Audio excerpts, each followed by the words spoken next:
EPS 95 pension धारकों के लिए बड़ी खुशखबरी, बड़ा अपडेट अब मिलेगी क्या आपको? 7,500 की पेंशन के साथ में डीए फाइल कब पास होगी? कौन दे रहा है पेंशन बढ़ोतरी को लेकर संकेत? और आखिर पेंशन बढ़ोतरी को लेकर नई अपडेट क्या आई है? पेंशन धारकों के लिए बड़ी खुशखबरी क्या है? और पेंशन बढ़ोतरी पर 5 नए बड़े अपडेट है, उनके बारे में इस वीडियो में बात करेंगे। अगर आप भी पेंशन भोगी है, वीडियो ध्यान से देखें। अगर आप भी एक निजी क्षेत्र के पेंशनर कर्मचारी हैं तो पेंशन की आपकी राशि 7,500 के मांग को लेकर बड़ी खुशखबरी आ रही है। 7,500 जैसे मॉडल पर नई हलचल दिखाई दी। और क्या प्राइवेट क्षेत्र से जुड़े कर्मचारी पेंशनर्स लोग हैं, उनके लिए भी पेंशन गणना में बड़ा बदलाव बन रहा है? क्या उनका पेंशन गणना लिमिट में होगा इजाफा, या फिर नई पेंशन आपको कितनी मिलेगी? 7,500 की पेंशन के साथ ही पेंशन गणना लिमिट को लेकर भी बड़ी अपडेट आई है। दोस्तों, आज की रिपोर्ट बेहद ही अहम है। एक तरफ ईपीएफओ में पेंशन गणना लिमिट बढ़ाने की तैयारी, तो दूसरी तरफ नए संकेत, और तीसरी तरफ पेंशन गणना में बदलाव की भी चर्चा अब एक साथ सामने आ रही है। यानी कि पेंशन धारकों के लिए पेंशन गणना लिमिट हो, साथ में डीए हो, साथ में मेडिकल हो, या फिर पेंशन गणना का लिमिट बढ़ोतरी को लेकर संकेत, तीनों ही एक साथ आगे आ रहे हैं। तो पेंशन धारकों के लिए रात की उम्मीद बन रही है, क्योंकि ईपीएस के पेंशन धारक यही चाहते हैं कि ईपीएस पेंशन बढ़े या फिर पेंशन गणना लिमिट बढ़े, उन्हें एक बेहतर जीवन जीने लायक पेंशन मिले। अगर आप भी ईपीएस के पेंशन धारक है तो वीडियो को आखिर तक देखिए, क्योंकि इस वीडियो में आगे आपको 7,500 की पेंशन का जो मिनिमम बढ़ोतरी को लेकर मांगे, उस मॉडल को लेकर भी नया अपडेट है, उसके बारे में बताएंगे। साथ में डीए, मेडिकल और ईपीएस फाइल की स्थिति, चारों ही नए संकेत ईपीएस पेंशन धारकों को लेकर मिले हैं, जिसमें पेंशन बढ़ोतरी को लेकर क्या आखिरी हकीकत है, पेंशन प्रस्ताव की, पेंशन बढ़ोतरी की, उसके बारे में आपको सारी जानकारी दे। तो सबसे पहला संकेत आ रहा है पेंशन धारकों के पेंशन गणना लिमिट को लेकर। क्यों जरूरी था पेंशन धारकों के पेंशन गणना लिमिट को बदलाव करना? तो आखिर ये बदलाव जरूरी क्यों बताया जा रहा है? मुंबई के एक कार्यक्रम के दौरान डीएफएस के यानी कि डीएफएस के वरिष्ठ अधिकारी ने कहा है कि 15,000 से अधिक थोड़ा कमाने वाले इतने बड़े वर्ग के पास कवर नहीं है।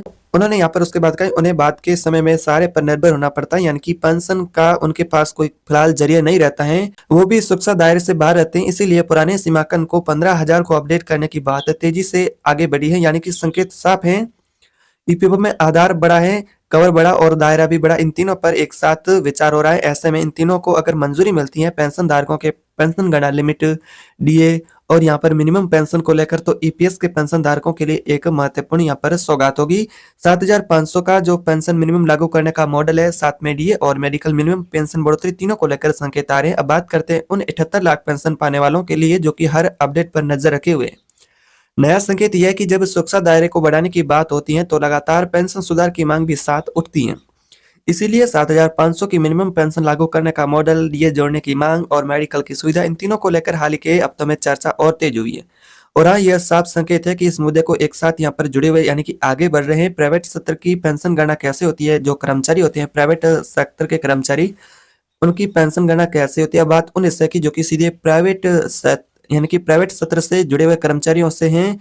पेंशन गणना का आधार प्रणाली में दर्ज अंतिम 12 महीनों का औसत पैमाना माना जाता है, लेकिन यहाँ पर एक ऊपरी सीमा लागू है, जैसा कि 15,000, जिसकी वजह से ज्यादा कमाने वालों को सीधा लाभ नहीं मिल पाता है। और यही ईपीएफओ के इस नए संशोधन की चर्चा और महत्वपूर्ण हो रही है। ऐसे में अगर इस पेंशन गणना लिमिट को खत्म किया जाता है या फिर नया लिमिट लागू किया जाता है, तो ईपीएस के अंदर 1 करोड़ से अधिक नए कर्मचारी भी पेंशन के दायरे में आएंगे। क्योंकि अगर दायरा बढ़ता है तो गणना का आधार भी समय के साथ सुधार की तरफ बढ़ सकता है। ऐसे में यह जानकारी आ रही है, तो कौन सा विकल्प आपके लिए पेंशन के लिए सही रहेगा? आप 58 साल की आयु में पेंशन शुरू करें या फिर 60 साल के बाद पेंशन? तो प्राइवेट क्षेत्र में पेंशन 58 वर्ष की आयु से ही शुरू होती है। 50 वर्ष पर कम पेंशन का विकल्प होता है, लेकिन आप पेंशन ले सकते हैं। और 60 वर्ष तक टालने पर अतिरिक्त लाभ भी मिलता है, यानी धीरे धीरे पेंशन बढ़ती है। यह सिस्टम उन लोगों के लिए बहुत ही उपयोगी है जो कि लंबे समय तक काम करते हैं और भविष्य की सुरक्षा बढ़ाना चाहते हैं। जैसा कि पेंशन गणना लिमिट बढ़ती है तो ये योगदान दोनों पक्षों से बढ़ेगा, और इसका सीधा ही असर होगा कि पेंशन धारकों के लिए अच्छा मजबूत फंड बनेगा, कवरेज बढ़ेगा, भविष्य की सुरक्षा और बेहतर मजबूत होगी, भविष्य में स्थिरता आएगी उनके लिए। लेकिन साथ में नियोक्ता की लागत भी बढ़ेगी, जिससे अंतिम निर्णय से पहले अच्छे से आपको परखना होता है। ऐसे में ये जानकारी आपके लिए फिलहाल अपडेट रहेगी। अगर फिलहाल सरकार इसे मंजूरी देती है तो ये पेंशन धारकों के लिए होगी। फिलहाल इसको लेकर संकेत आ रहे हैं, अधिकारी कोई जानकारी सामने नहीं आई। तो दोस्तों, ये थी पेंशन से जुड़ी आज की अपडेट, जिसमें 7,500 की पेंशन, डीए, मेडिकल, इन तीनों को लेकर संकेत आ रहे हैं, लेकिन प्रस्ताव को भी अंतिम मंजूरी नहीं मिली है। जैसे ही अंतिम मंजूरी से जुड़ी और पेंशन से जुड़ी आगे नई अपडेट होगी, वो आपको इसी चैनल पर मिलेगी। तो चैनल को सब्सक्राइब करें, बेल आइकन को जरूर दबाएं, वीडियो को अपने साथी पेंशन भोगी है उनके साथ भी शेयर करें।